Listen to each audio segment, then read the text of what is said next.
मुसलमानांचं तुष्टीकरण, हिंदूंचं खच्चीकरण,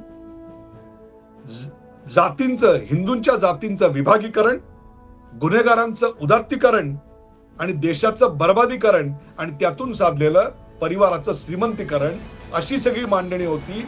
याला सुद्धा मूठमाती मिळालेली आहे. केवळ फ्रीबीज दिल्या, सवलती दिल्या निवडणुकीच्या तोंडावर आणि त्या तोंडावर फेकल्या की मतं विकत घेता येतील, या हुकुमशाही वृत्तीला इथं मूठमाती मिळालेली आहे. त्याचं कारण आतापर्यंत ममता बॅनर्जी हेच करत आल्या आणि याही निवडणुकीत आपल्याला ते करता येईल असं त्यांना वाटत होतं. याचं कारण राक्षसी बहुमत होतं, 10% फरक होता आणि तो 10% जो फरक होता, तो 10% फरक त्यावर मात करत 6% भारतीय जनता पक्षाच्या बाजूनी त्याच्यावर मतदान झालं. म्हणजे किती मोठा स्विंग आलेला आहे तो आपल्या लक्षात येईल.